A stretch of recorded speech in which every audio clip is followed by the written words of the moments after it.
Welcome back, ladies and gentlemen, to another episode of the RODANE podcast, where we cover the road to the Snyder Cut with the last speed bump in the road to Zack Snyder's Justice League.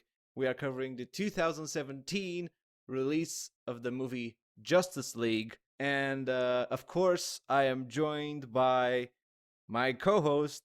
He's a black hole of snacks. A snack hole. Daniel. Indeed I am.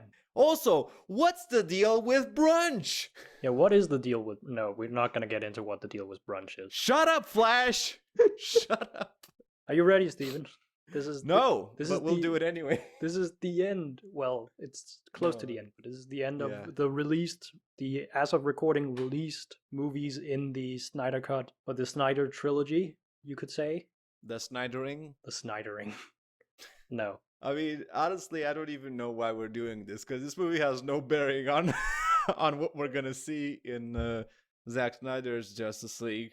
True, but... Other than the fact that footage from this is gonna be in that. Right, in some form or another. Right. So, shall we explain to viewers what the situation is here? It's a complicated situation. Oh boy. Also, what's the deal with brunch? Oh boy, is it complicated. So, yeah. Last time we, of course, went through 2016's Batman v Superman, which, oh boy, had a, let's just say, a not so well-received launch, at least from Warner Brothers' perspective. It did make money, arguably, but it was not received well. So, nope.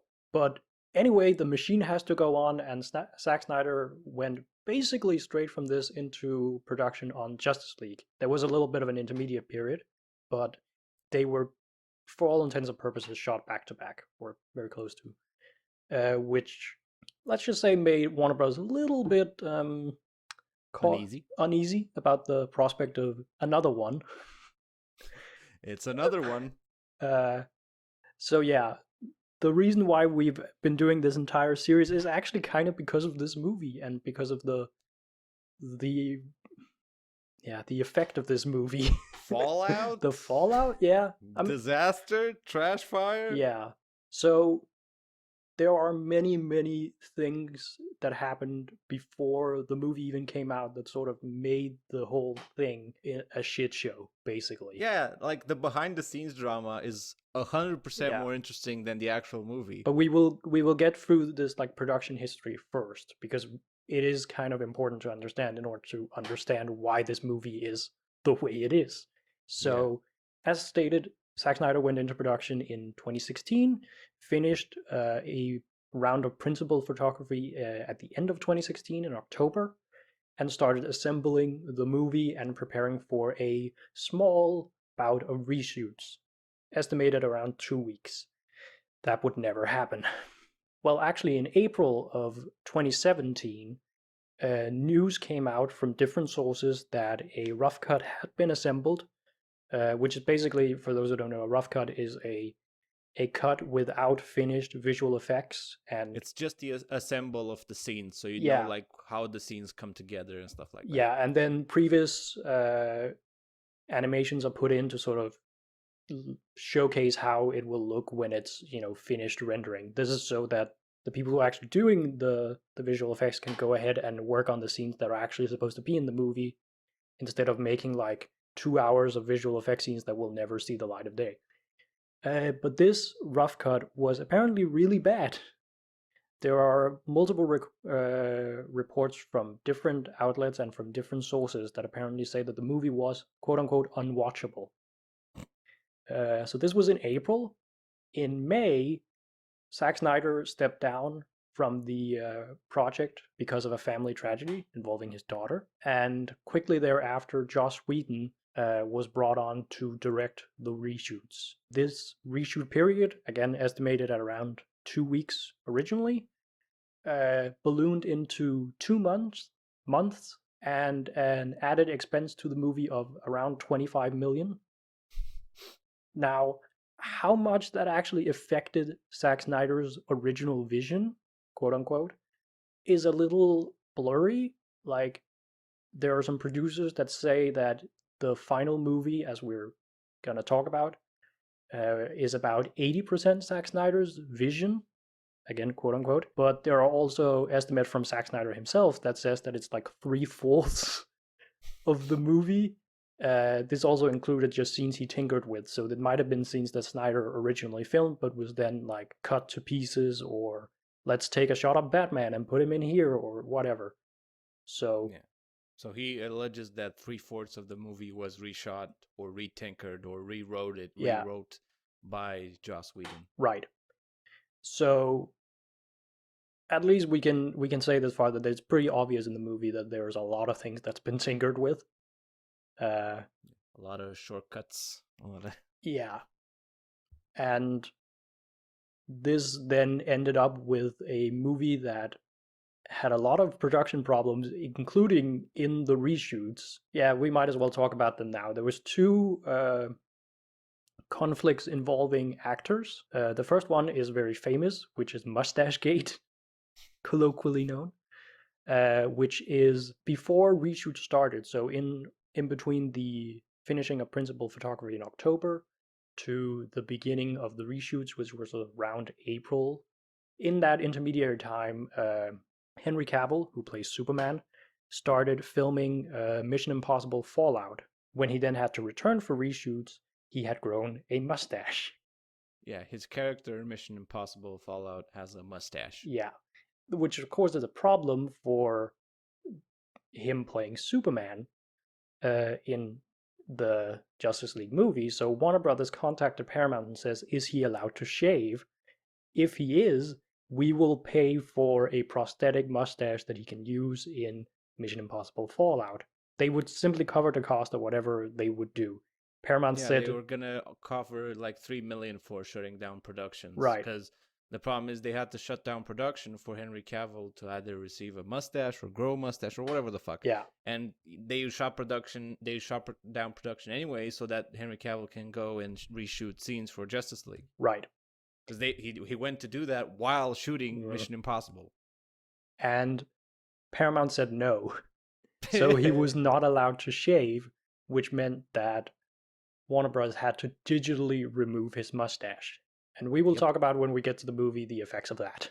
Another another one of those is Ben Affleck, who had I don't know if he was in treatment for alcohol abuse at the time, but he was, let's just say he was he was struggling with his marriage and also alcoholism. Yeah.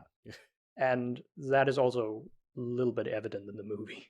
Also, another issue that came to surface over time, and I mean it's still going on right now, is Ray Fisher, who played Cyborg in the movie, who alleges that the reshoots were unprofessional, mainly accusing Joss Whedon, and Jeff Jones, who's an executive of Warner Brothers, and John Berg. And in a later tweet, he also mentioned Toby Emmerich, all executives at Warner Brothers. Right. And basically the accusations range from racist statements about him to racist statement about his character to bad demeanor on set. So, and there's an investigation happening. Yeah. It's just a fucking trash fire. So in those 2 months of reshoots, they fucked this up so bad for so many people that the fallout of this is still happening as we record this. A little note on the investigation. It was an internal investigation by Warner Brothers, which has also been criticized by people like Ray Fisher and others, because it's an internal investigation. So they could easily just look at it and go, no problem here. And specifically Whedon's behavior has been cooperated for other productions, that he is, let's just say, a bit of a dick on set. They had 2 months of reshoots, started in July, so they ended in September. And from September till the release of the movie in November, they had to put together everything and make it all cohesive. So like I'm a bit impressed of how cohesive it is, and it's not very, but think about the fact that you have to put together a 2-hour movie with everything, with the audio and visuals and all that in a month. Yeah. That's insanity.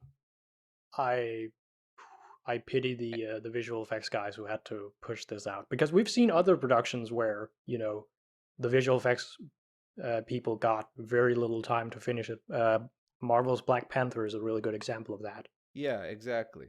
And people say like, oh, the visual effects look bad, and it's not the visual effects artist's fault, because yeah, these things take time to even render. and I think it is obvious that there are some of the shots used that are wholesale just taken from Snyder's production, obviously, because reshooting a lot of visual effects heavy scenes are time consuming and complicated. Yeah. And you can see that those visual effects had time to actually be finished versus some of the changes that was made, including the Steppenwolf character. Yes, exactly. And also one of the problems with it is that they recolored it. They color corrected the whole movie, and oh boy, did they do that! Like, this is almost like a reaction to the fandom. Like, people, including me and you, had trouble with how they color corrected Man of Steel and Batman v Superman, in the sense that they lowered the saturation, they removed a lot of the color, and the lighting was sort of like it was low exposure at times, and we couldn't see anything. Like, it was bad. Yes, and so a lot of people online would do fan cuts or fan edits where they would take scenes from these movies and recolor them. Now, the problem with that is, one, we work with, like, if I were to take my copy of Man of Steel, it's already been encoded, so it's lower quality than the footage that they have, because they have the raw footage. So their coloring would look better than mine, just because they have more raw data to work with.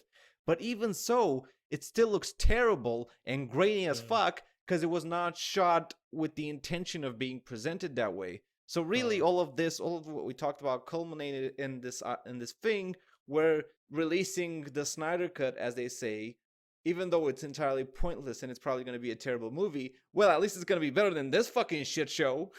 Well, hopefully. I mean, I hope it's not worse than this, because this was pretty bad.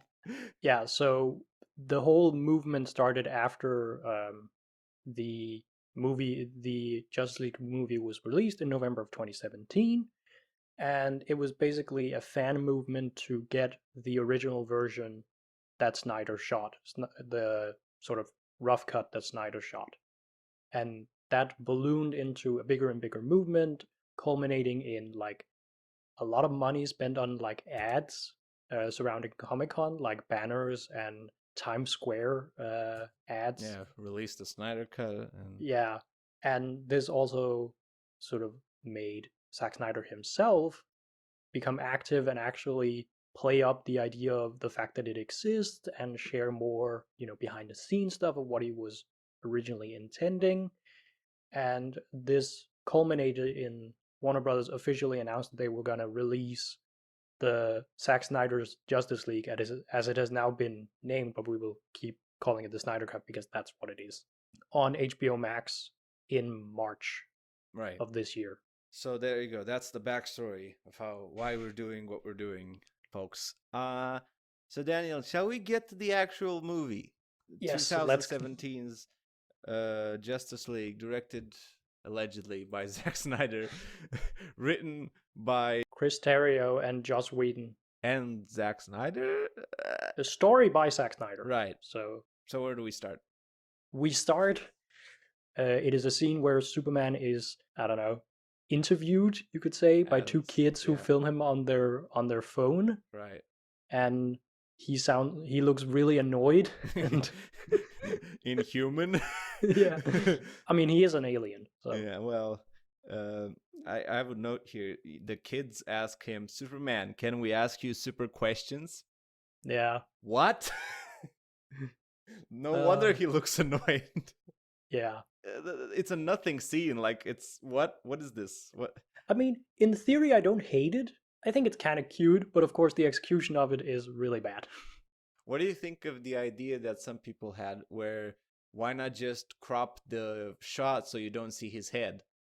Yeah, or like the focus goes out and in because it's a phone, obviously, or it's supposed to be a phone. Yeah, it's obviously not a phone, but Yeah, I like that idea, mostly because it would probably look better than what we got, because it looks really awkward what we got. Yeah. But it's they, also too little too late. Like, I'm not buying this. I'm not buying this at all. Like, the yeah. miserable dread character, because this is Hmm. allegedly happening, if you think about it, around the same time as Batman v Superman, right? Because this is a flashbacky thing, right? This is Yeah. before he died, obviously. Right. And like, oh, the miserable guy who hated saving people from the previous movie, like, yeah, no, I like kids. Like, no, fuck no. He would have been like, and then just flew away.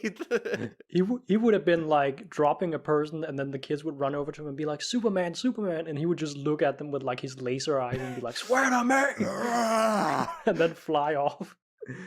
Oh my god. You're a bunch of little bitches.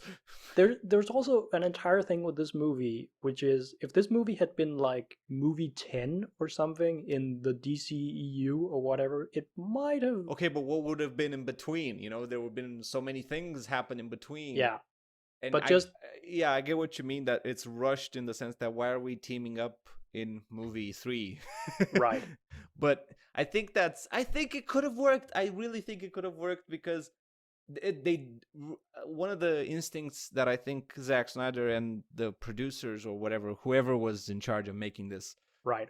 that I think was a good instinct was, let's not do it like Marvel, because then you're going to be compared to Marvel in even more than you already are. Like, let's Right. not do 10 movies. Let's just do it from the start. And I think in principle that could have worked. Yeah, because what they've basically been going for has been just a 3-movie. Well, it was Zack Snyder's tenure was originally supposed to be 5 movies. There was supposed to be 2 Justice League movies and a Right. 5th movie after this, which we don't know what that 5th movie was supposed to be, or at least I wasn't able to figure out what it was Plastic gonna be. Man. Oh boy, I wish. God, gotta get Plastic Man sometime. Plastic Anyway. Man meets Elastic Man, because they're both Yes. DC characters. Yeah. And it's like, wait, you're a discount version of me, and I thought I was a discount version anyway. What the fuck? But yeah, like what they've basically been doing is going for, like, the Marvel movies are very loosely interconnected. You know, you have the Avengers movies, which of course have like an overarching story, but then the individual movies are kind of Fillers in between. yeah, and could very easily just been like, okay, here are 3 Iron Man movies, go. Yeah. You know, you don't really need to watch them in order. Whereas what DC was trying to do was actually to make a full-on storyline. They failed miserably, but Yeah, and we also have to consider the fact that Wonder Woman came out in between Batman v Superman and Justice League, Yeah. which was a solo movie. Yeah, and it's because it's set in the First World War. It's not particularly connected to anything, you know. No. Maybe if nothing went wrong with the production and all of that stuff that we just talked about never went down, and we just got the movie that was supposed to happen initially, maybe it would have continued and it would have been fine. I mean, Right. look, I'm more entertained watching DC live action movies than I am watching Marvel movies, so there's that. I don't think that I'm not making a statement that they're better. I'm just pointing it out. I was also about to point out, is it because they're better, or is it because they're just more entertaining from like a what the hell happened point? Like, listen, I'm bored to tears when I watch Marvel movies. I am so bored, and I'm so entertained by these trash fires that There are some good DC movies, I would argue. I liked Shazam. Anyway, Shazam is good, Aquaman is good. I haven't seen opinion. Aquaman yet. You know, You should. I will. Anyway, Anyway, we go from the Superman phone footage to the introduction of Batman, oh my god, who is catching a thief on a roof. this scene is so terrible, and this kind of scene, this type, which are a lot of them in this movie. This is Right. the main fuel fire for people who want the Snyder Cut, because, like, people who like these movies, especially, I don't know who they are, but people who do, when They are there. they are there. We know that they exist. When you see a scene like this, you're like, oh, this is some bullshit. Because, like, this makes no fucking sense. Like, oh, Batman is, you know, he's in toy Gotham, you know. To Gotham, all the backgrounds look like a playset. There is a sequence here where he gets him wrapped up. He gets this burglar wrapped up with his batarang, with his grappling hook, right? Right. And he hoists him like on the ledge, you know. But what I noticed is when he hoists him, you know, he's like at an angle, this burglar, right, on a ledge. the ledge where he is, there's a little thing there to prevent people from falling off the ledge, like it's like what, like a foot tall or something. Yeah. Now where he is, where the burglar is, there's like a breakage right where he is. But it's not like they broke it, it was just there. So like Batman hoisting him exactly where that breakage is? Or did they just film the scene and forgot to put it in the movie? I don't know. Like this scene is such a mess. This scene is really funny to look at because there's also really clear evidence that this thing was color corrected to hell. Oh yeah, because it's way too bright. I think this, just in terms of visual, it looks a bit better than the other ones. Maybe just because it's obviously a reshoot. So I don't know if it's obviously a reshoot. Yeah, okay. Now that I think back on it, it is probably obviously. The dialogue is so stupid. It's nonsensical. So Batman's plan is to capture this burglar, not because he's burglaring, which is why he should do it anyway, but to lure out a parademon, which are apparently just lounging around Gotham. because because parademons are attracted to fear, so that he can capture it, and then it explodes into a drawing of 3 boxes, which apparently was in Luthor's notes. We get told that it was in Luthor's note, and that's no sense. That's Batman's plot for like the first half of this movie, is to figure out what the fuck these boxes mean and to assemble the team. And then, I'm sure this is what happened. The producers watched this scene and they realized this makes no fucking sense. So they had whoever the actor playing the burglar is ADR a bunch of lines where he says it's because Superman's dead. Because he's off screen when he says it, and when they cut to him, he's awkwardly in a corner facing away from the camera. It's so bad. This thing is clearly reassembled, but yeah, the way it's shot. I just want to talk a little bit about the way it's shot, because we will get this throughout the movie as we clearly see, things shot by Zack Snyder versus things clearly shot by Joss Whedon. Which is, the things that are shot by Joss Whedon looks like The Office. Hey, they look terrible. Yeah, they're way too bright. The lighting is way too uniform, which is really odd. It sort of showcases that this is all a set, and the Batsuit looks really... The Batsuit was never made to be in this kind of light. It does not stand to scrutiny. Neither does the set. It looks like a playset. Yeah.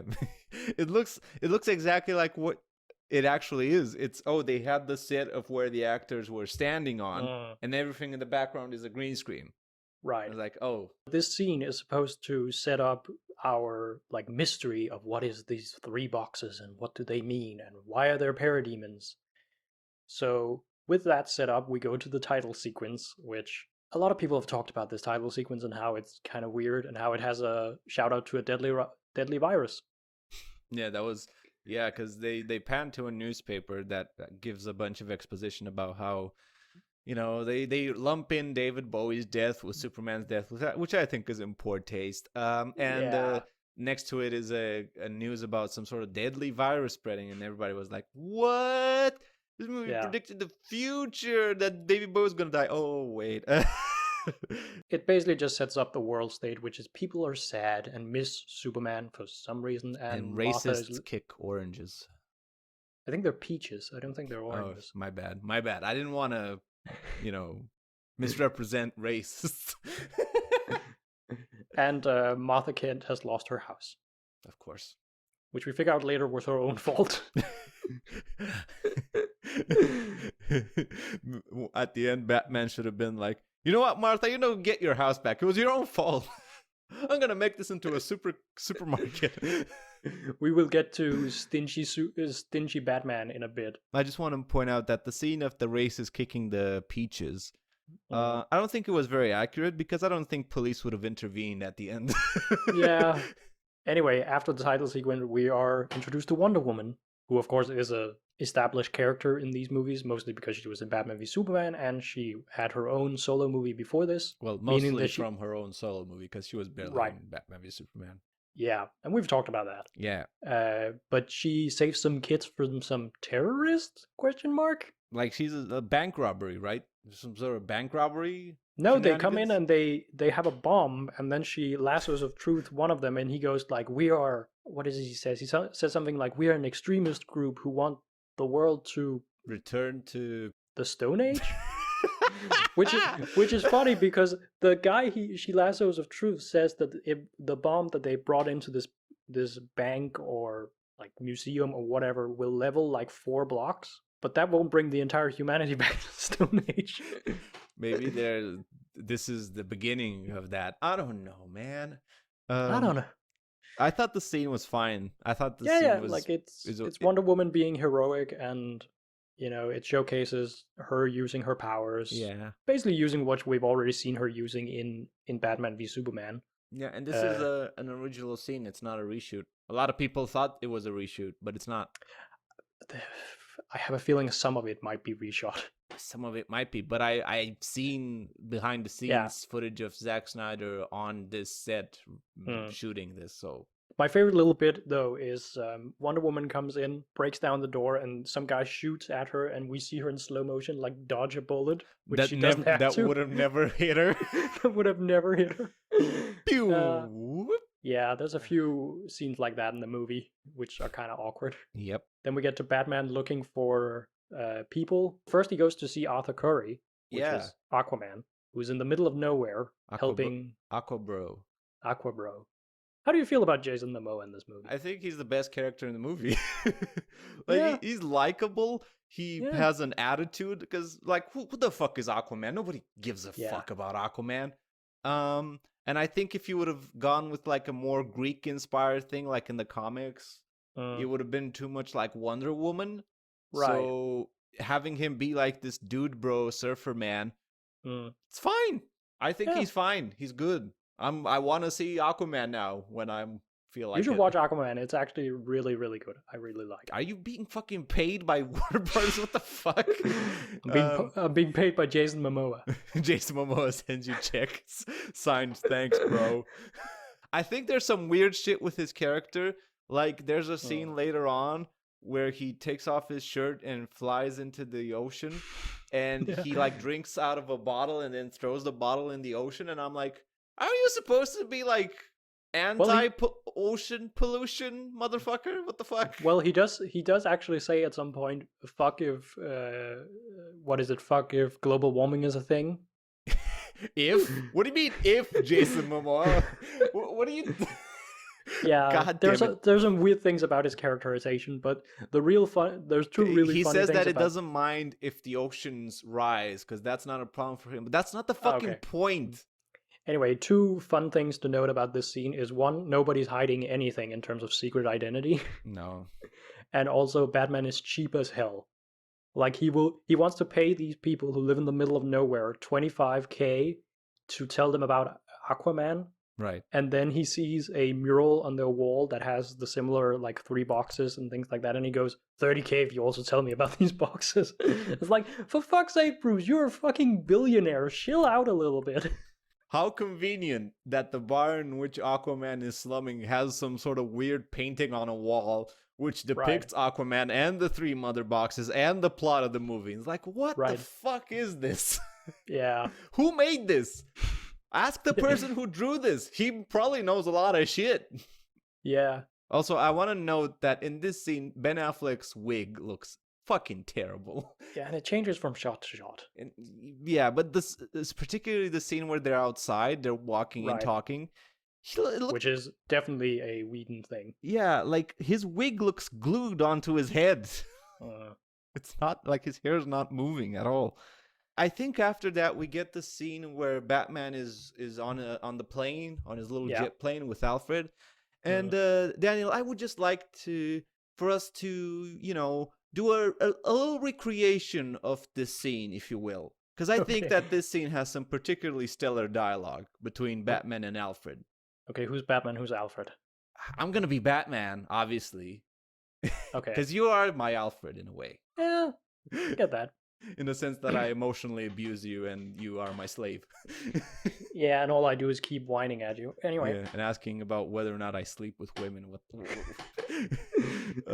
Yeah, so take it away, Steven. All right. I put a tracking. Oh god damn it! All right. I put a tracking device on his coat. He left without it. It may, in fact, not have been his coat. And then a bit later on, what about Diana? Well, you have her number. You could have called her. Perhaps I should fly off to Paris with a handwritten note. Do you want to be Bruce Wayne's teammate? Check yes or no. I'm only interested in her skills. I'm sure you are. And scene. What is this dialogue? Oh, this is not even the worst dialogue. We will get to the worst my dialogue. Right. So we go from there. Yeah, and we get a little introduction to Barry Allen and Cyborg. And we go from that to the introduction of our villain, Steppenwolf. Is attacking Themyscira and going after a mother box. So, Steven, I remember watching this movie. First time I watched it, actually, it was at your place. Right. I remember you had it, and I was like, we could watch this. I was staying at your place for a night, and yes. I don't remember Steppenwolf looking that bad. Like, I knew he looked bad, but rewatching it now, ooh boy. He looks like Shrek. He looks like a PS1 cutscene. PS2, let's be, generous. PS1 Final Fantasy cutscene. I think because it's in a sequence that happens on Themyscira with the Amazons, right?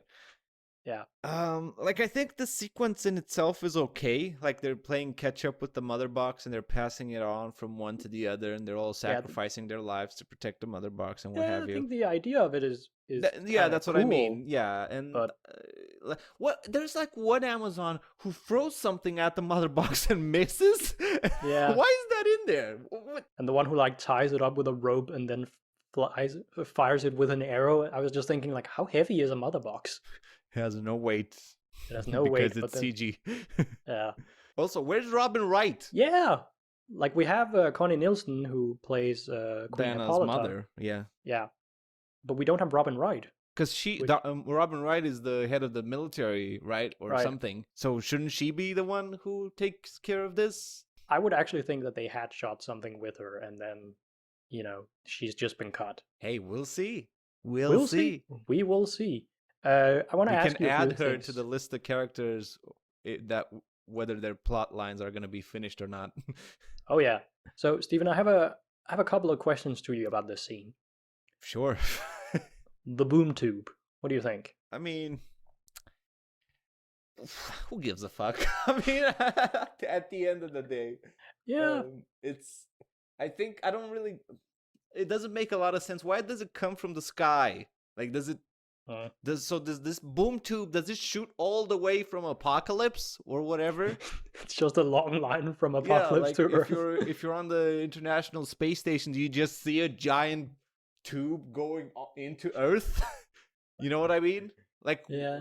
Because we've seen depictions of it in like animated series and so on, and it's just a portal that opens. Yeah, portal that goes boom. Yeah, hence boom tube. And boom tube.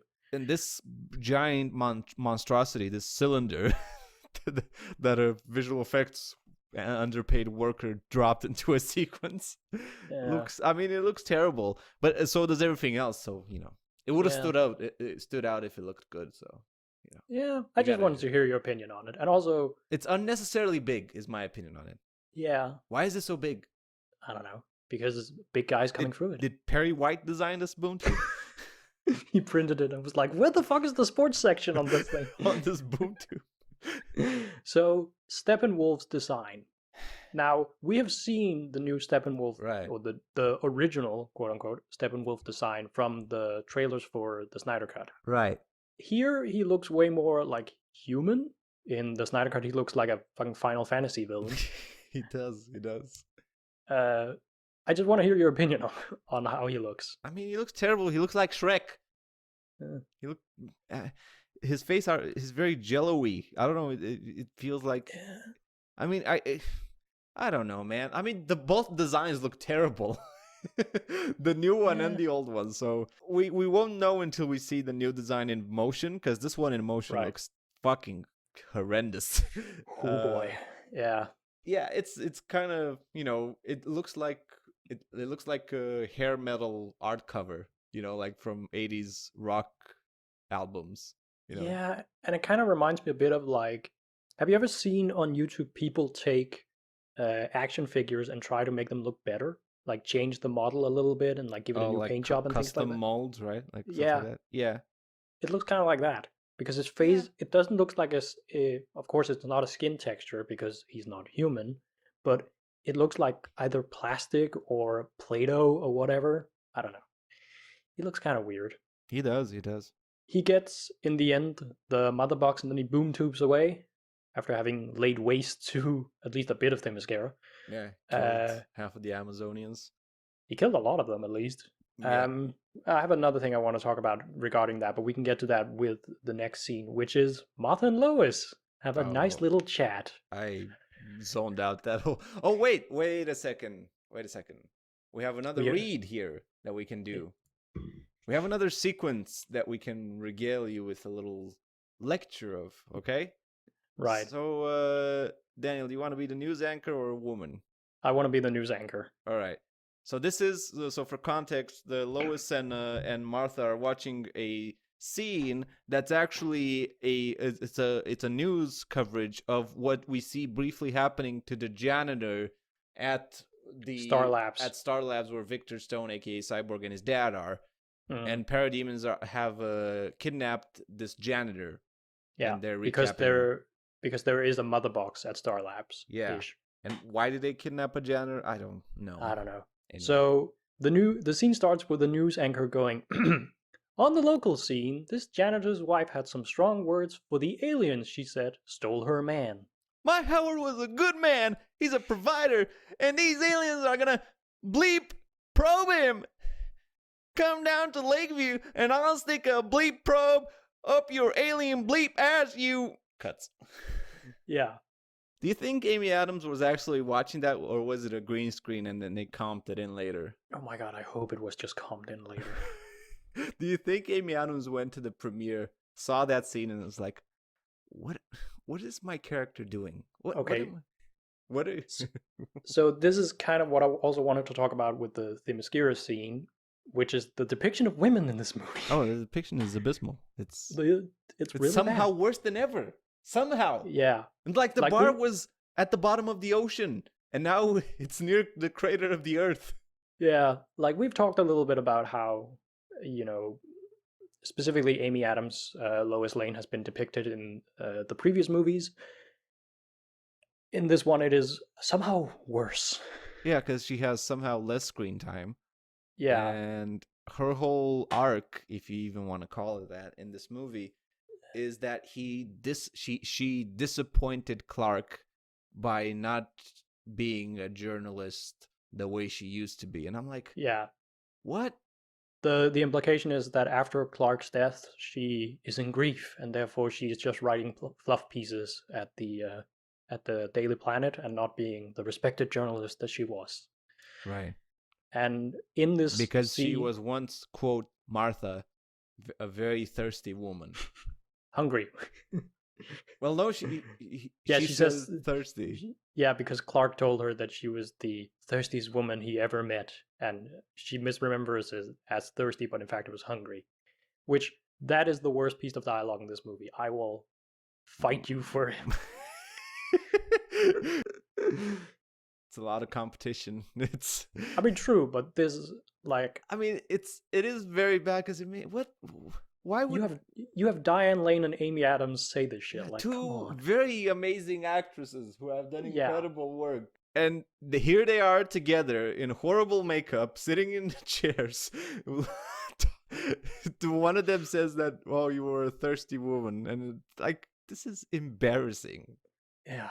And wasn't there like right after this, like some reject theater actor came in a scene and said some really stupid shit? Yeah, he wants to know a source that Lois has for what is a college thing, and she doesn't want to give it, and then she hints at it's a woman, and then she turns to Martha when he's gone and goes, "It's not a woman." Why did she say that? I don't know. Explain to me, Daniel. You said that was the worst line. It was immediately followed by a line that was even worse. No, I still regard the thirsty line as being the But worst. at least I get what they were going for. I don't even understand why? Like it just sounded to me like she said nonsense words. Like, Yeah. well, he thinks it's a woman. I lied. I don't even think it ties into the movie in any way. Oh, Does? none of what Lois does ties into the movie, Daniel. Fair enough. There's not that much behind the scenes stuff because they shill how great this movie's gonna be. Because of course, Because of course. because you can't show actual behind the scenes stuff because it's probably a shit show. It's probably better than the movie if you make a documentary about the behind the scenes stuff. But they show like the people involved in the Amazonian sequence, and holy shit, there are some jacked women involved in it. I think there were actually like wrestlers and bodybuilders. There were some professional bodybuilders, and right. like they did a lot of crazy shit. Like, you know the scene where they destroy those pillars that was holding the door, and a giant stone door drops on their shoulders. Right. They did that for real, not right. on a real set, but on the green screen set. They dropped something like a mattress, right, onto their shoulders, and they catch it and squat, and like, what the fuck? I mean, they're really impressive women. I'm just gonna. Yeah, and there's some good stunt work with them, with the horses and the whole chase sequence. Yeah, like and that. they brought in the same stunt coordinator that they used on Wonder Woman. Oh, yeah, that's good. Also, does this movie pass the Bechdel test? No, does it? There's no way it does. No way. Maybe Diane Lane and Lois Lane on a technicality. Well, she says she's thirsty. Yeah, but that's also that's in regards to Clark. What about when she says she lost her house? Yeah. So after this, we get Diana visiting Bruce and giving us the backstory of who the hell Steppenwolf is. Jesus Christ, this scene was horrendous because it reeks of reshoots and recutting and like. Yeah, it's basically most of it is just them going in the forest and talking. Yeah, Gal Gadot, can you record like 5 months from when you shot this initially? Can you record some ADR of you explaining the movie? And then she's like, "Did you know the backstory of the movie Batman?" And he's like, "No, Gal Gadot, I did not." Well, let me explain it to you. Yeah, so we get told that Steppenwolf was a warrior of... Do they actually say he's from Apokolips? No, I don't think so. No. But that he was a conqueror of worlds and he tried to conquer Earth, but then Earth united with all the different, like Amazons, Atlantean, tribes of human, and Green Lanterns. For some reason. And fought him off. Yeah. So actually they show there are 3 mother boxes. And each tribe or each group or faction got 1 mother box, right? Yeah. We've already seen the Themyscirian mother box, and we will see the Atlantean a little bit later. So after this, actually. So we see that the Atlanteans and the Amazons is in highly protected, fortified strongholds. You know where this is going. And then the human tribes bury their mother box under half a foot of dirt somewhere in the woods. Yeah, and that's going to protect them from people who can, or creatures who can actually sense mother boxes. Right. Sure. Hey, where do you want to put this world-ending device? Just fucking throw it in the garden behind, like in the back garden under a foot of. Also, briefly, the movie turns into fucking Peter Jackson's Lord of the Rings because everybody's wearing Lord of the Rings get-ups. Yeah, but we are also told later that the mother box was found in. Do they say World War One? Dude, doesn't just Cyborg go and fetch it at some point? Yeah, but they're told. I think it is Cyborg who mentions it, that it was found during World War One, and then his father started, or it was put on a shelf until Superman died, and then his father started, like, working on it as like an alternative energy source or whatever. I mean, sure, fair. So it was not even safe from humanity. No, that's what I'm saying. Because it was in somebody's backyard, under 2 feet of dirt. Yeah, but this scene basically ends with them deciding to split up so that Batman goes to see Flash and Diana goes to see Cyborg. Okay, Daniel, barrage question here. Hit it. What do you think of Flash? I don't like him. I wrote down in caps lock in my notes, "Shut up, Flash." Yeah, he's too much. But Daniel, he watches Rick and Morty. And K-pop. and K-pop. I love when so we get told that Barry Allen, aka the Flash, played by Ezra Miller, Yeah. is like living place by place. He like keeps moving, Yeah. because he's the Flash. And Bruce finds him in his hideout, and he's sitting in like a chair, and the lights come on, and you see a side shot of Bruce Wayne just go Barry Allen, and you could just see K-pop in the background, which is, for some reason, that thing cracked me up way too hard. Fair enough. I can see that. And that's his second favorite chair, by the way. His second favorite chair. See, this is the thing, because that dialogue reeks of Joss Whedon. Yeah. And by this point, even in 2017, I was so sick of Joss Whedon dialogue. Because even in the movies, in the Marvel movies that he didn't direct, everybody was doing Joss Whedon dialogue where all the characters were the same. They all did nothing, like quips that meant nothing. Like, why are people saying this? What the fuck is going on? Flash is the most Joss Whedon character because he just says nonsense. There's also an what's the deal with brunch? It just makes me wonder what Zack Snyder's version of this character is going to be. I will be surprised if it's anything like this character. It can't be like this because it can't be. I mean, in the behind the scenes, I get the impression that Ezra Miller is quite like Flash. Right. In the sense that he is kind of hyperactive and enthusiastic. And he looks like genuinely like a real big comic book fan. Yeah. And really glad to be there. So, I mean, who knows? Diana then goes to see Victor, aka Wait Cyborg. a second, Daniel. First, she talks to text on screen. Oh yeah, because so we get throughout the movie we get asides to what Cyborg is doing, and he's basically been transformed into Cyborg by the Mother Box, and he's slowly like evolving. Right. Like he keeps gaining new powers. He says like he wakes up every day and can do new things. Like he couldn't fly yesterday, but now he can fly. They fly now. What? Yeah. And he also can like hack the planet. And through that he figures out that Diana is Wonder Woman and Bruce Wayne is Batman, and that they are looking for him. Yeah, I just want to. So Alfred has a line because he's with Diana in the cave, and that's when Cyborg hacks their computers and text appears on screen, and Diana talks to the text, which I thought was funny.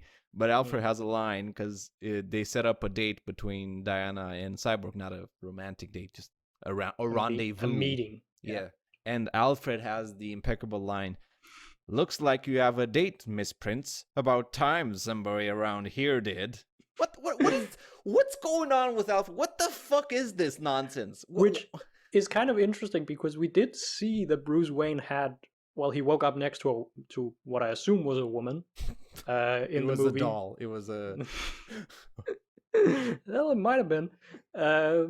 So, like, he clearly have, like, partners, but he doesn't have... I don't know. But why is he so obsessed with this? I don't know. I like every bitchy other Alfred. line. Every other line that he has, it's about Bruce's sex life. Why? Yeah. I do like bitchy Alfred. It's kind of funny. But it's weird, isn't it? It is very weird. And after that, we have Steppenwolf attacking Atlantis. This sequence starts with Aquaman, first of all, throwing a bottle into the ocean. Not cool. And why does he do? Anyway, so, and then he goes into the water and swims towards the plot point. How does he know where to swim? Why does he go there? Because movies got a movie. But Daniel, you can't. I can't say that because that's literally the amount of thought that was put into this movie. So the Mother Box activated. We know that it activated in the initial cut because of Superman's and Doomsday's scream when they died at the end of BVS. I don't think that's still a thing in this movie, but we see that it's activated in terms, as in it's pulsating, right? We see that, and the boom tomb is hit near the Mother Box, and Steppenwolf comes in. But why is Aquaman there? Because he has to be there. Okay, fine. I'm not Again, that's the level of thought that was put into this movie. And he has a little like setup for his own movie with Mira, where he talks about where there's a lot of exposition about who the hell Aquaman is, and it's clearly a reshot because they put him in a bubble of water. I don't know if that's a reshot, Daniel, because I am pretty sure it's a I reshot. remember seeing or like a reshoot. brief sequence of the trailer of one of the trailers for Zack Snyder's Justice League where it was exactly that shot. So I don't know. I'm just gonna say I don't know. I mean, maybe, but I don't know. To me, it reeks like, okay, we are just I mean, gonna it's put definitely these. chopped and Yeah. re-edited and rejiggered. But to me, it just reeks of, oh, we don't want to go through the entire pipeline of like having them talk on the water like they do in the Aquaman movie. So let's just put them on a green screen and then put them in a But bottle. they do that anyway. That's my point against you, if you will. Fair enough. Because they have a brief scuffle with Steppenwolf, and you see the hair effects in that scene. Yeah, but that's what I think. The fight with Steppenwolf is mostly Zack Snyder footage, except of course Steppenwolf is different model because different design, and it's probably chopped up and whatever. But the actual talking scene is a reshoot. Then we are introduced to my favorite little side segment, the Eastern European family. I think they say they're Russian, right? Yeah, they're in like northern Russia. No, I think it's they a say. made-up town. It doesn't exist. So we get introduced to basically our final battleground, like where the final fight will be, which is this place in Russia next to a nuclear power plant that blew up At some point, and yeah. So it's at some a point. Chernobyl thing. Like it looks Yeah. like Chernobyl. It's for some reason it's why is it not just Chernobyl? Why does it take place at a power plant? Why is there so there's like a thing that Steppenwolf shoves the mother boxes into. What is that? I don't know. It's like a door or some shit. Yeah. And he shoves the mother boxes in it. The idea is basically he needs all three mother boxes in order to create like a world engine or whatever that can terraform Earth into Apocalypse. Again with the fucking terraforming? Hey, at least Apocalypse tech is smaller than Kryptonian tech. I guess. I guess. And now he has two, so he sets up his like mini world engine at this place, and we see a family who lives nearby who will be like our emotional point, like our emotional attachment to this place. I guess. Nah, sure. This is sure. Can I just say? I know this is a fucking soapbox, but I'm getting so sick of Eastern European families being portrayed like they live in at the turn of the 20th century. Right.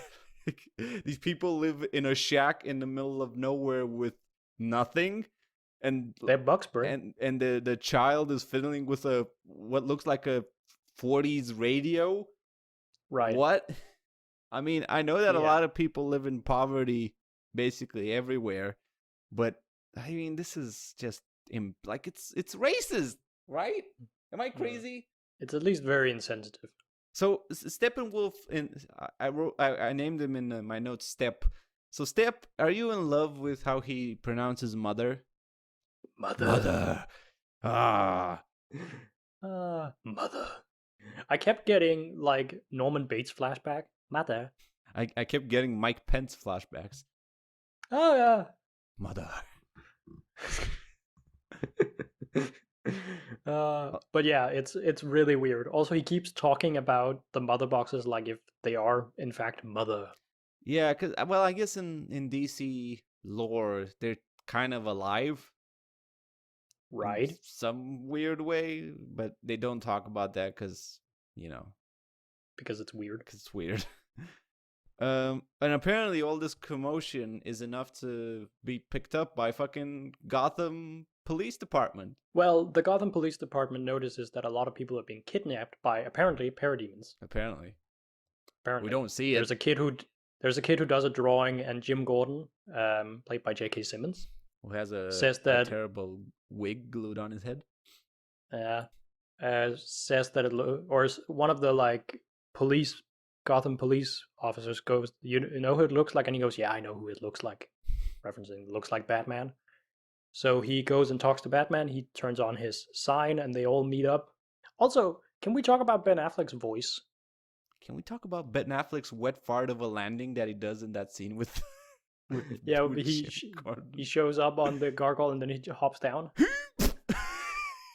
But I find it odd that whenever we see him as not Batman, he still sounds like Batman. It might be because his throat is sore because of the alcoholism. I don't know. Honestly, I have no idea. So yeah, they meet up with Jim Gordon and they talk about like, oh, people have been disappearing, and they figure out where they are, which is underneath Gotham Harbor. Everything takes place in Gotham Harbor. Of course, because Of Gotham course. and Metropolis are the epicenter of the world.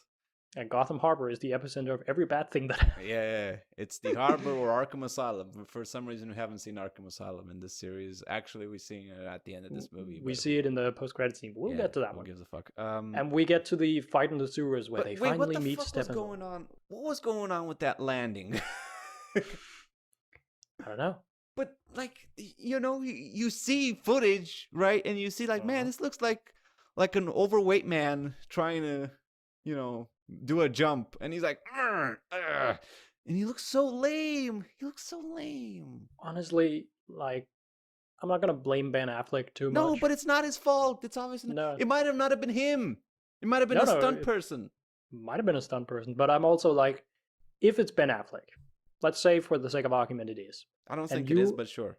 Yeah, sure. But let's just say for the sake of argument, and you see him do that kind of jump, change the scene so he just stands there, or he like comes up behind Alfred, or not Alfred. Or Gordon. shoot it so you see J.K. Simmons and you see like a cape fluttering, suggesting that he dropped down from the gargoyle.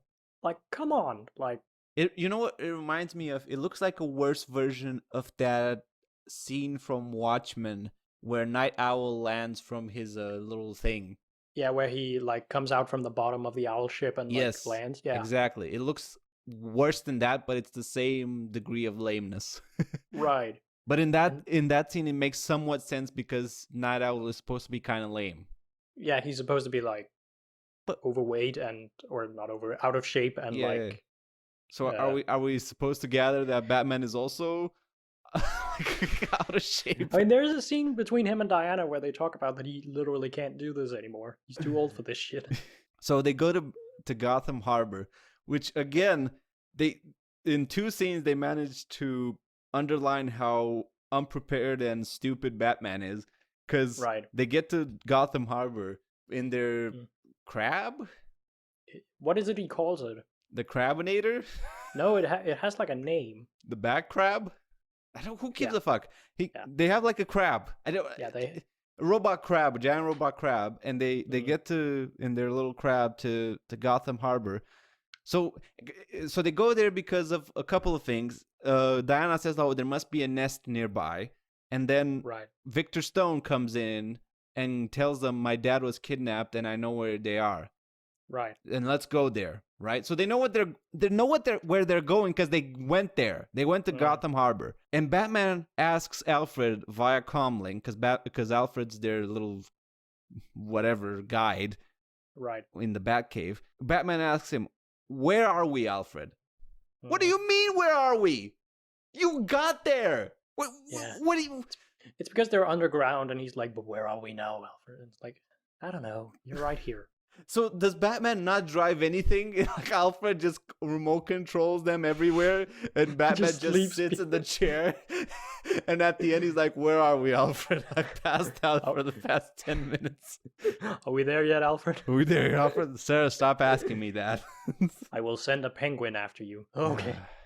So yeah, we get the fight sequence in the sewers, which is their first fight against Steppenwolf. Which looks terrible.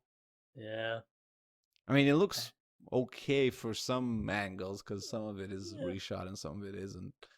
We get the terrible scene of Flash falling onto Diana. Because apparently, I didn't know this, but that's apparently like a Joss Whedon trademark. Oh yeah, it's totally like a Joss Whedon shot thing. Cyborg's dad says at some point he's after the change engine. What is that? That's the mother box. It's what he has called the mother box in their like research. Okay. Because he also talks about the change engine as what made Cyborg, which was the mother box. Yeah. What do you think of Flash running, like his running style? It doesn't look very good. No. He looks like he doesn't know how to walk. Yep.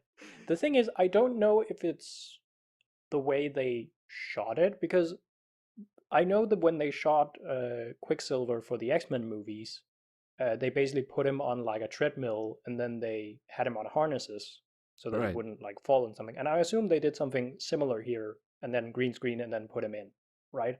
right. But I don't know if it's the costume that means he runs like that, or if it's just that's how Ezra Miller runs. No, I don't think so. I think he was told to run like this. Yeah, and I also Uh, think the costume has something to do with it. he looks like he heard about Naruto running, but he didn't ever see it. So he's like, I can. Okay, this is I think what it is, and then he does I it. can do this. Yeah. So there's this scene where Flash trips, not the one where he lands on the boobs, but the one where he trips and falls.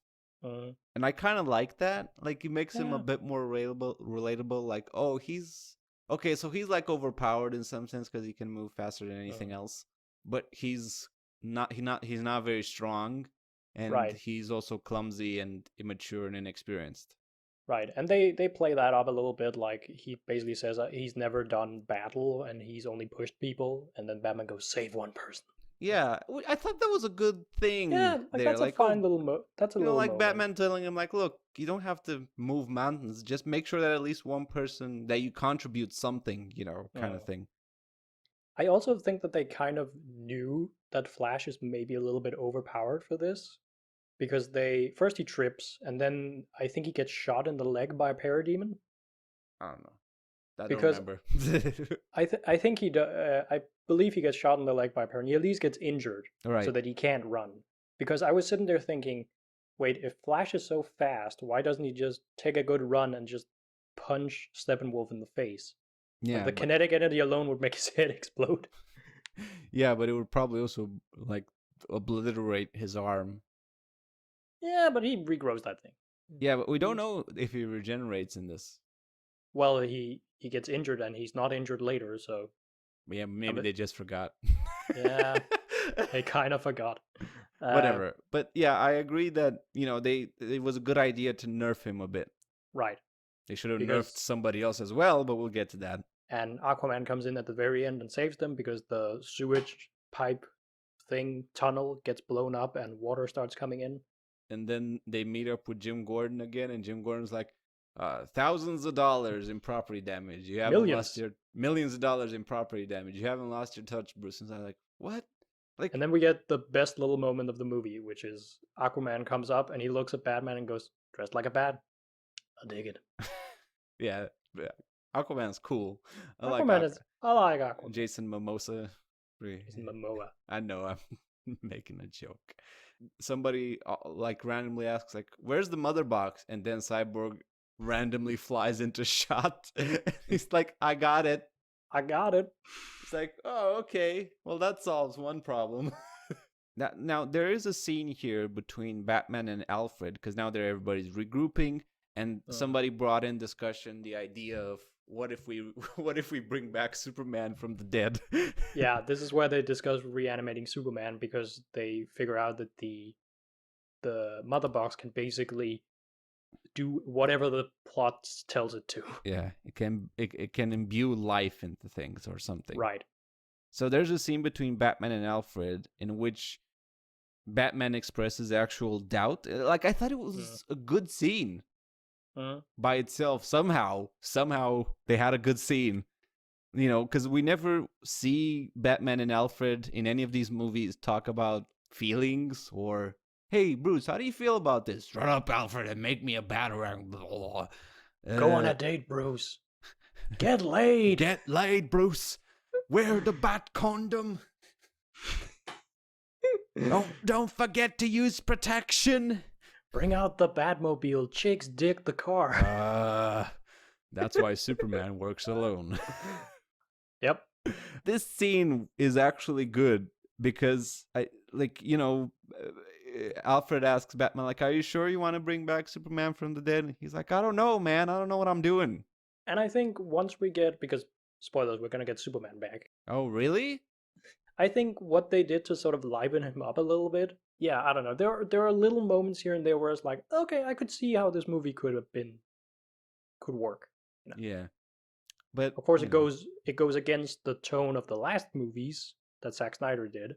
yeah, but even you know, those are it's also inconsistent. That's the thing. Like you don't right. get a real good idea of who these characters are No. per se. Like there are moments that are good, and then there's a bunch of Mhm. moments that are trash in all of these movies. Yeah. And so by the end of it, you're like, who are these people? I don't know. It's Right. anybody's guess, really. To the point where if I would give you an action, Right. would you be able to tell me which character of this movie would it be characteristic for them to do or not? No. Well, there you go. Like, let's say I give you an action. Insert character here kills Superman. Which one would it be? Based on the characters we see in these movies, I mean, I would probably also say Batman because the entire Batman v Superman is about that, basically, but he's too incompetent to do it. Which we've already seen him. Aquaman wouldn't. Aquaman would probably be the closest. Diana wouldn't do it. Flash would just run away, and Cyborg, I don't know. There you go. Like none of these characters have good characteristics. Mm. They're not fleshed out at all. No, and this is what I meant back in the beginning when I said if this had been like the 10th movie, then it could have like worked, because then we would have known at least a lot of these characters. Maybe Cyborg would have been a new character for this movie. I mean, who knows? honestly, I don't even understand why they're teaming up. Well, because No. we need to, because it's a bigger threat. But like, you need characters to have personal stakes in this. Yeah, Like, why does Aquaman join the team? because they attacked a place he doesn't really care about, which is Atlantis. Because Batman was bitchy enough. The one that makes the most sense to me is Cyborg. Right. But if the Flash joins just because he needs friends, that's his Yeah. reason. And Diana joins because that's kind of who she is. Like she's kind of a protector of humanity, apparently. No, who she is somebody who misses her dead boyfriend, Daniel. That's her character. That's all her character is. They keep playing that up in the movie as well. That's another bad representation of women in this movie. So they decide to revive Superman.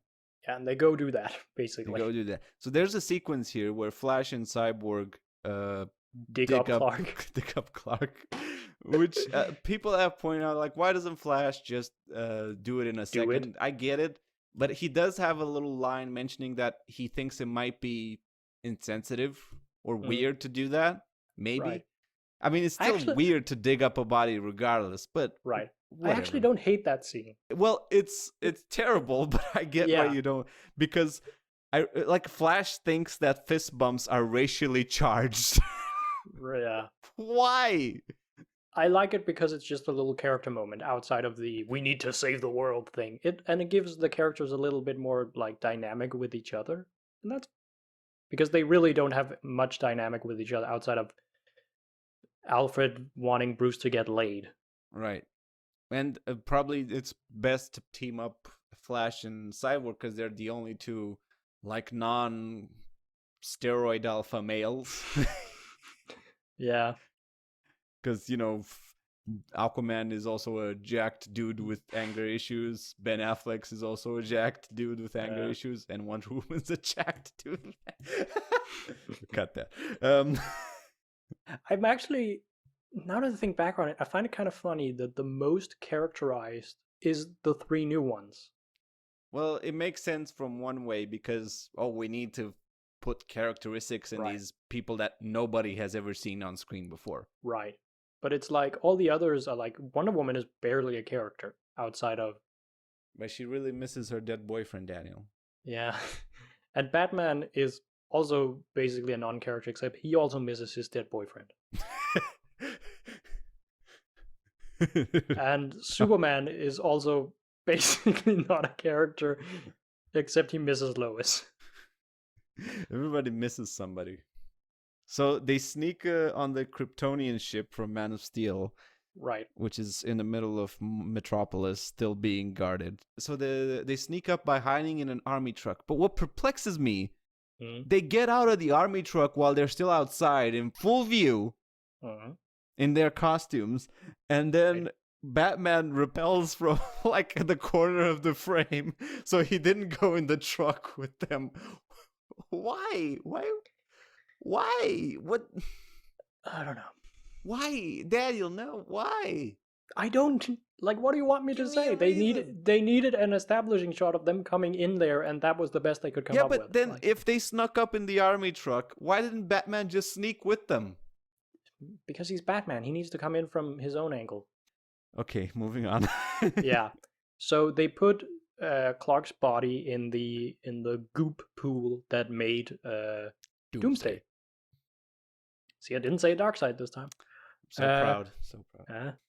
And then they drop the mother box so that it lands, so that it hits the water at the same time as Barry, the Flash, hits it with his energy, which will activate it, which will bring Clark back. So, young listeners listening at home, what Daniel is alluding to is the fact that none of this makes any sense. Like, I love there is a scene in the or a line in the scene where they talk about reanimating Superman, where Batman basically says this thing, the mother box, is technology so advanced we can't understand it. Therefore, let's use it. And it's like, but you can't understand it because it's so advanced. So how the fuck do you know that this will work? I like how, as they're preparing to do this, they're in the Kryptonian ship, right? They're all ready. Right. Flash is at his standby. Right. And they're all ready. Aquaman says, "We shouldn't do this, guys." Yeah, Aquaman is constantly like, "I don't like this." And I wish Batman would have just turned to him and was like, "God damn it, man! We all agreed. Fuck." Grow up hair. No, this Batman in the characterization of Snyder's movie would just have pulled out a gun and shot him. He was becoming a problem. Alfred, bring the body bags. Except Aquaman is probably the most powerful one there, or one of the most powerful one there. He would probably eat the bullet. Anyway, so they bring back Superman back to life. My question is, why is it daylight when? Because it's night. It's clearly nighttime, right? When they sneak into the Kryptonian ship. Why is it daytime? Did it take them 6 hours to we need to prepare. Hold on, I need to eat my morning snack. Batman is like, I need to emotionally prepare. I'm gonna do some meditation in the corner. Has anybody brought any incense? He's gonna prepare to see his boyfriend again. I'm just like, I just need to emotionally prepare for this. Why is it daytime? More accurately, why did they recolor it to look like daytime? Because it's clearly shot at nighttime. Well, it's shot in a green screen studio. No, because some of it is shot somewhere, because you can see traffic, like street lights in the background that have their lights turned on. Oh. So it's clearly nighttime. Also, the footage is grainy as fuck in that scene. Yeah. So it's clearly been color corrected to be daytime or evening or whatever. But if you then color corrected it, why didn't you color correct the sequence before that when they were outside sneaking in, which is clearly nighttime? Daniel. Steven, I don't know. I know you don't know. Like, if I could bring out Joss Whedon here, slap him about a bit, and make him answer for his crimes, I would do this, but I can't. Anyway, so they fight in horrible grainy daytime. Right. Because Superman is... Don't remember shit. I don't know. Superman is bad now. Yeah, he's like a zombie. Did you get the sense that whenever Henry Cavill speaks, it looks like he's about to laugh out loud? Well, and not just because of his CGI lip. There is a shot of him where he like makes a face where he looks like he's about to take a shit. But it's also like so he fights the Justice League and basically, well, he fights the team, right? And then basically beats the shit out of them. Well, he fights all of them except Batman because I assume it took him a while to jog all the way to the. Yeah, but then he gets Batman and like grabs him by the jaw, and then he goes, "I remember you," and then he pulls him real close and goes, "Do you bleed?" And Henry Cavill just looks like he's about to crack up laughing because he probably is. Well, we don't know what his actual facial expressions were because they were replaced by a computer monstrosity. But But I bet the producers were like, because everybody remembers that line from Batman v Superman, that classic line. Let's bring it back. I mean, but there is a cool yeah. sequence in this fight where, because they're all flanking from the front Superman, and they're sort of holding him in place, and then Flash is planning to flank him from the back. And there's this cool scene where Superman turns it eye like he sees Flash in real time. Yeah. That was cool. Come on, that was pretty cool. That's pretty cool, and it's clearly a Zack Snyder thing. I guess this is a good moment to mention because it becomes very apparent in this, but what do you think of the Danny Elfman score? I'm surprised of how little there is. Like, there's a surprising amount of scenes that I noticed, at least, that doesn't have any music. Also, I'm surprised they did pull out the old Tim Burton Batman theme. Yeah. For this movie. And the Superman theme. Do they pull out the Superman theme? Yeah, dog, come on. Where? They use it in the scene we just talked about, the one where Superman fights the Justice League. They use like a off-key version of it, like a bad version of it, you know? Okay, that's why I probably like. And they use the sting of it, you know, that. Yeah, they use the sting of it. They use the sting of it, yeah. When Superman punches Steppenwolf. Right. I thought they were going to use like the full one. Oh, come on, too much. But they use portions of both the Batman and Superman theme. Yeah, so Alfred drives Lois to the scene, and Lois talks him down, and he's like, Clark, and then all the policemen hear, is that Clark Kent? Imagine Perry White sitting there just like, what? No, Perry White would be like, fuck, I'm an idiot. I mean, everyone at the Daily Planet would be like that. Yeah, and they fly off. Superman and Lois, they fly off to Kansas, and Batman gives us a little bit of a, who said that these movies don't use reincorporation or they don't use long form storytelling? So we went from "Do you bleed? You will" to "Do you bleed?" and Batman says, "Well, he's on the ground in this. Well, I'm sure something is bleeding." Yeah, he's just lying there like broken. My asshole is bleeding. Okay, Steven, I want to ask you about something regarding Batman in this movie. Sure. What the fuck is he there for? What's his deal? What do you... Like, I mean, the state of him. Yeah, like, why isn't he just sitting back in the Batcave going, okay, Diana, you go for the right, Flash, you go from the rear, or whatever. Like, he's the Russell Crowe of this movie. Right. Second door on the left.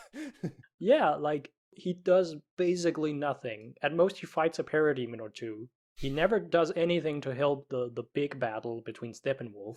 Well, because they don't know how to use Batman, because they just, right. Batman's gonna do what everybody else is doing, but we know he's a regular human. Right. So it's terrible. Like, he's, and also the state of him again, because the color correction, he looks fat. He looks like an out of shape man trying to keep up with these youngsters. Like, I got. Oh, you guys are moving too fast. Hold on, slow down a bit. Right. Ben Affleck is clearly also not in the shape he was in for Batman v Superman, because and again the suit is not holding up to scrutiny. It looks terrible under the lighting and color. And also, remember we talked about this off screen, whatever, when we stopped recording last time, that the posters showed the suit being blue? Yeah, bluish, yeah. Where it's fucking black. Yeah, it's black or gray, yeah. They lied to us. Of course they did. In so many ways. So what happens after this? Steppenwolf drops down and just steals the mother box, because when they get Superman back, the mother box gets flung away and lands on a car, and then murders somebody's car. Who's gonna pay for that guy's insurance? Not Batman, the stingy fuck. And then card. When Superman flies off, we get a boom tube come down, and then the mother box is stolen. He just swoops down and takes it. He's like, ee, yoink. And then they go and prepare for the final battle. We get a little scene with like Superman and Lois in Kansas. I would have loved if in that scene, because later on in the same sequence, Diane Lane, Martha, comes also to Kansas and sees Clark, and I would have just loved if she would have just screamed like, "Oh my God, what the fuck!" I would have loved if like somebody came out of the house, like somebody had bought the Kent farm, and Okay. somebody ran out and like, Mom, look. Flashers on a porch. Yeah. They have a little talk about like, oh, he's back. He's happy to be alive and whatever. And Oh, Mom, I'm so glad that you have dialogue in this sequence. Well, Clark, I actually have some pretty interesting opinions about the Joe Biden. Anyway, Mom. yeah, and the other team is basically just trying to find Steppenwolf because the place he's chosen is like outside of any satellite view or whatever. Anyway, Flash is hungry. so apparently, this scene where they're in the Batcave and they're Right. talking, I wrote down this team is formed of an alcoholic, a terrible actress, a surfer bro, a plot point, and a kid with ADHD. I mean, yeah. And later on, a reanimated corpse. They also have a small little plot point here that is just completely dropped, which is the idea of Cyborg being bad. Because when they see Superman, his like programming or his body takes over and starts shooting Superman because Superman is evil at this point. Yeah, so like his mother box or parts of the mother box that are inside Cyborg or apocalypse technology, whatever, is sort of has a mind of its own. We've seen something like this, like in season 3 of Young Justice, right? I'm assuming that's also a plot point that's going to be developed in the Snyder. I don't know. Add it to the list. Add it to the list. It's going to be 4 hours long. It better have something. Just wrote down Cyborg. Well, we're not going to see it because it was in the portion of the screen that was cut for the 4x3 aspect ratio. He's actually in the vignette. You could just see him in like the corner of the frame. Actually, guys, my backstory is very interesting, and let me tell you about it. We don't have space on the screen for it. Sorry, kid. So they locate Steppenwolf, and we see that he's like building his world engine, and it's like encompassing the entire area in like a cocoon thing. Yeah, it grows a bunch of shit. Yeah, so it covers a pretty big area in like a force field. You can't see that on a fucking satellite. Nobody can see it. No, nobody can see it. Never. Never. The only person who has access to internet in this universe is Batman, Daniel. And Cyborg. Everybody else, analog technology. Indeed. Rotary phones all around. Rotary phones. What did you think of the scene with them in the bat whale? Because there is a whale. It's a flying whale. Yep. What did you think of the scene where Aquaman is sitting on a Wonder Woman's lasso? I thought that was kind of cute. Yeah, mostly because Jason Momoa pulls this off. Like he knows what he's doing. Yeah. Like he's such a doofus. He's a lovable doofus. Yeah. Some of the things he says are a bit Like he describes all the characters except Wonder Woman, who just says like you're gorgeous. It's like, oh, I get it. You guys don't know anything about Wonder Woman because you don't know how to write women. Like all in all, I kind of find the scene to be kind of funny. Because there is the reveal of like he's sitting on the lasso of truth. Yeah, no, it's a good, and also gives him some character. Yeah, finally. I mean, he is one of the few characters in this movie that actually like acts his character, and that acting is actually tolerable. Yeah, it's distinct to him. Yeah, so which like there's also distinct acting to like Flash, but it's too much. It's too much. It's way too much. Because the problem with like characters like Cyborg is that the like what's his deal kind of thing. He's moody. Because they cut so much of his scenes that you're like, well, what's like what is he like? What's the point? Yeah. I wrote down like, why is Ben Affleck wearing one of the suits from Batman and Robin? Yeah, I was also like, this looks like a Joel Schumacher thing, and not in a good way. It's fucking terrible, and this we cannot blame on Joss Whedon because we've seen it in the fucking trailers. He's wearing the stupid goggles and everything. Yep. Why does Batman have to wear these stupid fucking goggles? Because Zack Snyder made Watchmen, and Night Owl wears goggles in that. I don't know. But does he know these are two different characters? I was gonna say yes, but I don't know. I don't know. I don't know. I don't want to. I think you're being a bit presumptuous over there. Right. So wait a sec. So Batman lays down the plan for everybody, which is basically Batman is gonna nuke the entire place, hopefully killing himself, and the others are gonna just jump in there. Listen, I had a bit of a death wish. I haven't felt alive since like the 90s, so his plan is to destroy this tower, which is the one that creates the force field that you mentioned around Right. this area. Right. But Batman is piloting this whale, this Mhm. flying whale, which still goes through the force field. So I'm like, why couldn't they just gone with him in the Bat whale through the force field? Because Batman has a death wish. I know. And then he crashes the whale, which is like, Bruce, come on. You built that thing. Or somebody built that thing. Alfred built it. Alfred built it. He's gonna repair it later. Don't worry. Yeah, don't worry. Just see Alfred with a little truck come in, like, oh, okay, time to load in the parts. Ah, my back. And then he gets ejected using the Batmobile, and then he goes around and just shoots parademons. And he plays a little sound that he's been sort of fiddling with through the entire movie that apparently attracts parademons. Sure. And that means that the others can go in and attack Steppenwolf. Maybe it's the sound of fear. Maybe. I don't know. Also, Alfred over the comms gives the line of the movie, or the line that encompasses the movie. We might have not thought this through. Yeah. Which is when he starts getting all of the parademons to chase him. He's like, we might have not thought this through. But which is just what do you mean you might have not thought this through? What do you think was gonna happen? Which is every fight in this movie. Like the point of Batman is that he's the strategic mind. He's the guy who like tells people where to go. But he doesn't do that in this movie. No, he's an idiot. He's an idiot. He's a billionaire with a death wish. I mean, we are also talking about the guy who purposefully lead poisoned himself. So maybe it's the lead poisoning. Maybe that's why he's so bloated. He's feeling the effects of that. He's just he's slowly dying of lead poisoning. Off screen, Diana's like, Bruce, are you okay? You seem a bit out of it. He's like, I'm gonna level with you. I inhaled a lot of lead. Well, we don't actually know how much time has passed between Batman v Superman and this movie, so oh, we have no concept of time. Could have been 5 minutes. They lose, kind of, and then Clark comes in and goes, I do like truth, but I'm also a big fan of justice. And then he punches him, and yeah. Yeah, I mean, it's cool. It's a Superman thing, but Yeah. it's cosmetic Superman things. Like, Right. oh, these are like things that Superman does. But I'm like, okay, but who is this? Yeah. Is this a character? Is this like, what does he want? What is he about? Again, like everybody else? Is he like, does he give a shit? Or is he just because he says like, oh, I guess I'm gonna do it because I owe Bruce one.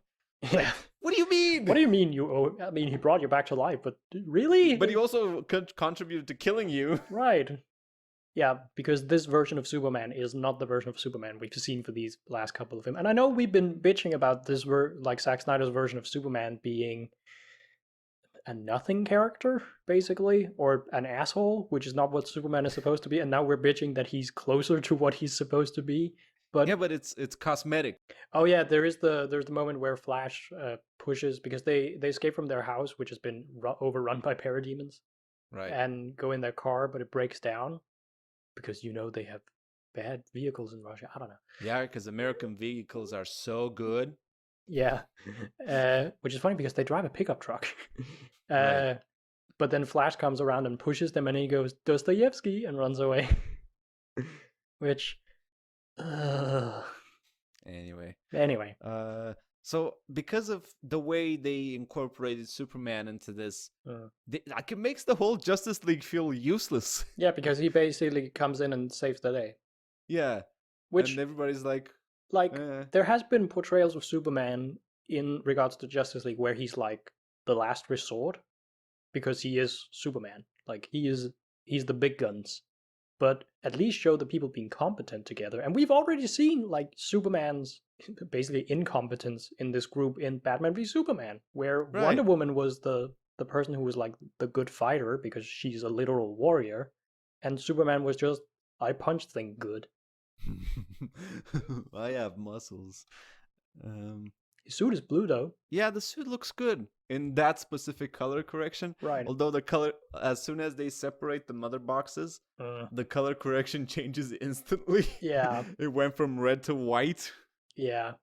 Which I think it might be because originally Zack Snyder had him wear the black suit, Yeah, but this is clearly not the black suit. Before Superman comes in, Steppenwolf catches Cyborg and rips his leg off. Yeah. Then his Like- leg is back. Well, Yeah. we actually see like a little moment of like I can't remember who it is like putting it back in place, and then It's him. It's Cyborg, and he's like next to Batman or something. okay. Oh, so none of this matters Mm. basically, because well, like it's horrific, right? Somebody tore Yeah. somebody's leg off. Yeah, and like an axe through his shoulder and things like that. Yeah. Yeah, and Cyborg's like, I'm good. I'm also this entire fight scene, specifically this fight scene, and not the sewer fight scene we talked about before, because that one is supposed to be like the team is like first coming together now. They don't really know how to work together. Rough around the edges. Yeah.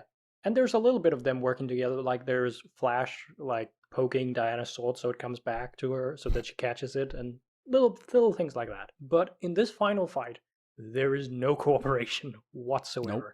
There's no like Batman directing people where to go. There's no Diana directing people where to go because she's a fucking warrior and knows how to do this shit. There's just people punching. Yep, it's nonsense. It's Well, literally just people punching for like I 10 expect minutes. that in the Snyder Cut it will also be nonsense. Yeah. I think a lot of this was repurposed footage that Zack Snyder shot, though. Yeah, there's clearly a lot of footage, specifically of like them fighting Steppenwolf, that looks like something Zack Snyder would have directed. Yeah. There's like a scene where where Superman like throws him to the ground and he like lands on him and starts punching him. And then lasers him, right? Yeah, and that looks straight out of Zack Snyder. That's like, Yeah. A little Russian girl, I wrote down, don't touch that fucking flower. yeah, because the places that have been terraformed turned into like, I'm assuming New Genesis type stuff. I don't know. Alien flora. fauna. Yeah. And there's a scene with the little Russian girl from before. She like goes to one of the flowers that's just grown out of the ground. And I'm like, don't fucking touch that. Don't touch that. And if you touched it, go see somebody. Yeah. Because your insides might turn into mush.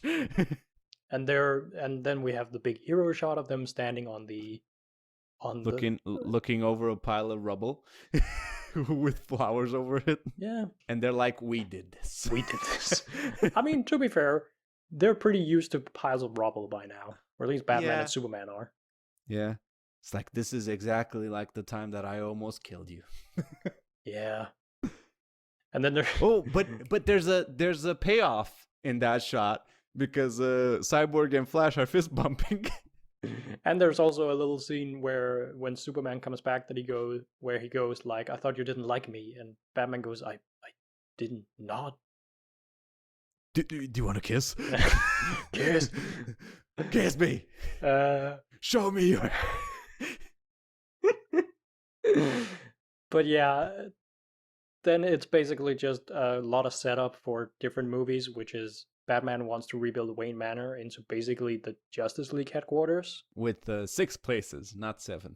Yeah, which is a shout out to the original marketing of the movie back when it was still like fully Zack Snyder, which was called Unite the Seven. But there are only 6 heroes in this movie because I assume Martian Manhunter didn't show up. He didn't show up on set. They were waiting for him. It's like, is he gonna show up? He's gonna show up. We see Wonder Woman talk to some people after having saved some museum pieces, I guess. Cyborg gets an upgrade in how he looks. He looks good in that one shot where he gets some plating over that nonsense. Yeah, Flash gets a job. Dad, I got a job. I got a job. His dad's like, somebody would hire you? Yeah. And Clark is just walking around town, and then he like rips his shirt open and flies away like Superman. Revealing to everybody that he's Superman. Yeah, but imagine like a knock on Perry White's door, and in comes Clark Kent, assumed dead, and he's like, I'm back, baby. You're still on sports. Also, I forgot the password to your Dropbox account. And then we get a post-credit scene of Luthor wants to build the Injustice League or the Light or whatever. The evil team, which is a comic book thing. There's a scene though where Bruce Wayne buys back Martha's house. Oh, he buys the bank. He buys the bank. So I just want to read the dialogue here because I wrote it down. So Superman's like, "You bought the house back," and Batman's like, "I bought the bank." And Superman's like, "The whole bank?" And Batman's like, "It's like a reflex with me. I don't know."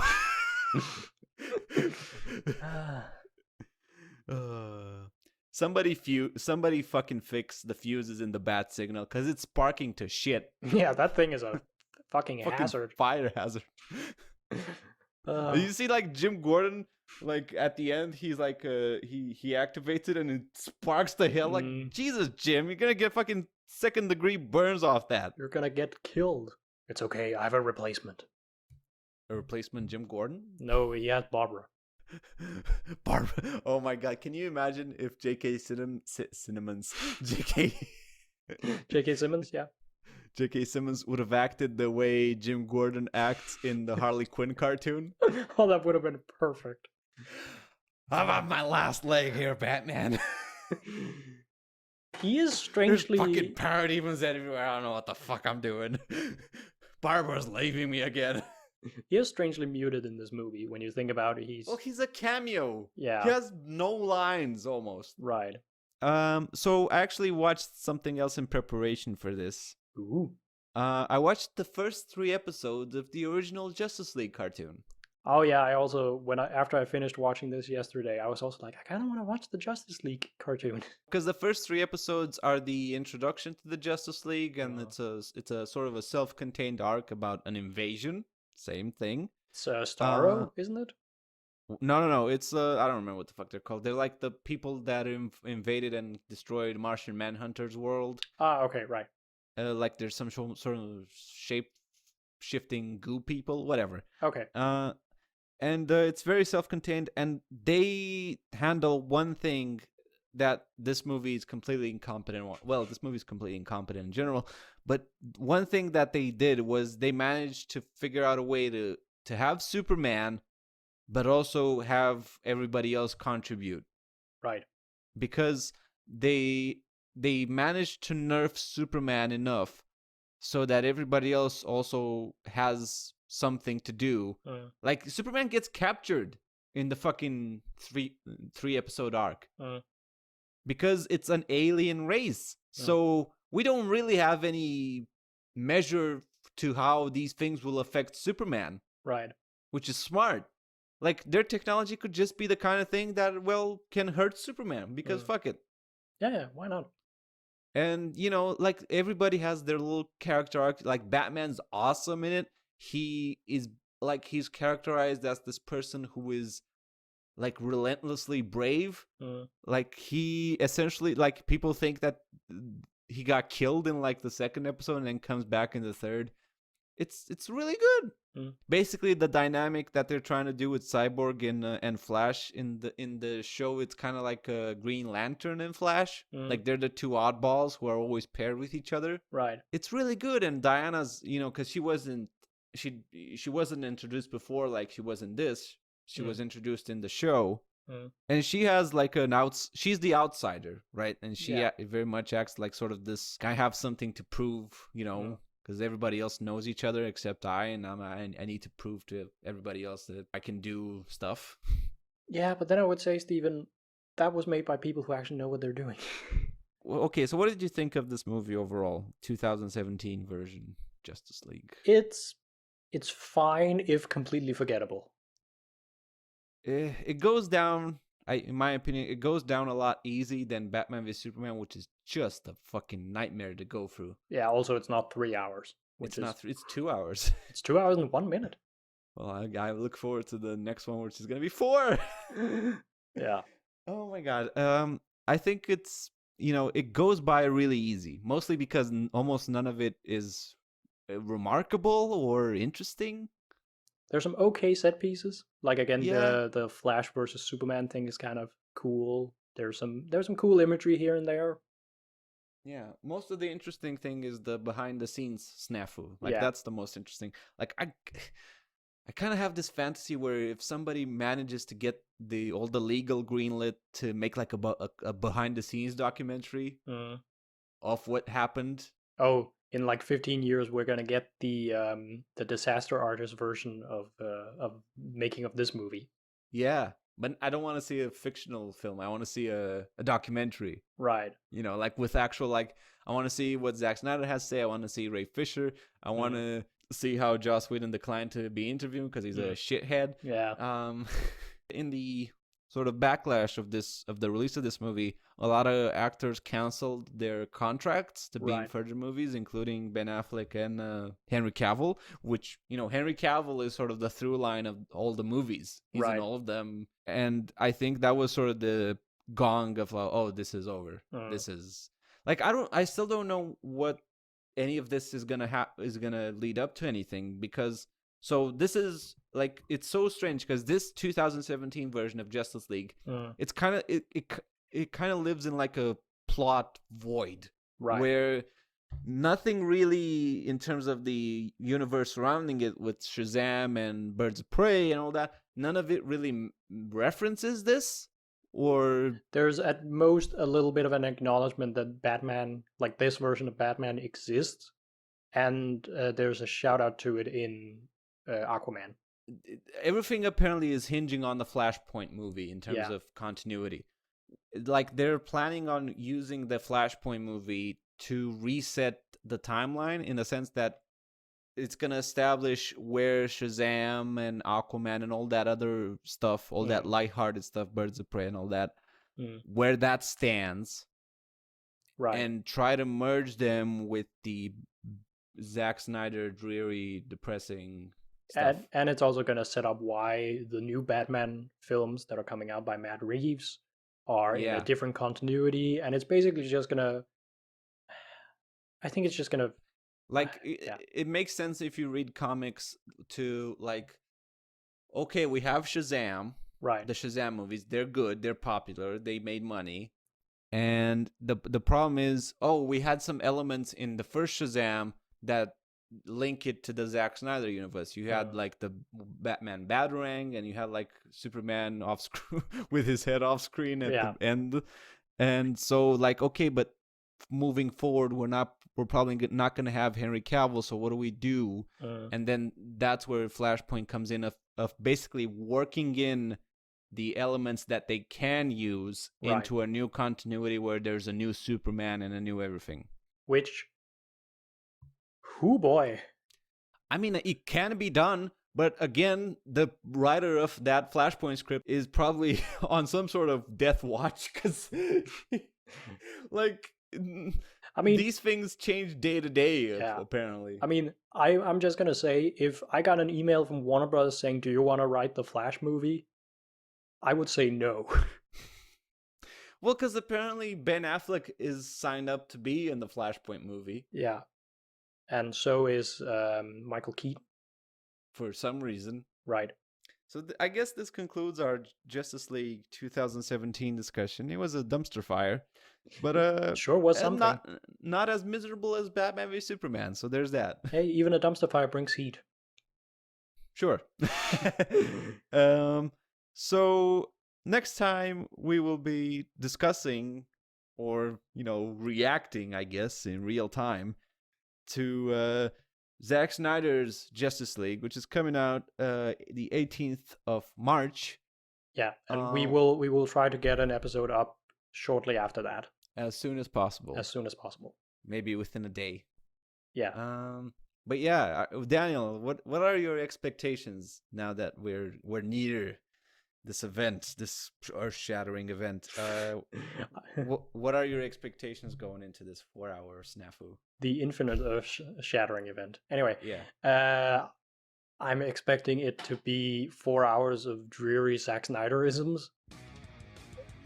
What would you give then this Justice League in terms of a rating? Okay, what did I give Batman v Superman? I think it gives Batman v Superman like a 3 or 4 out of 10.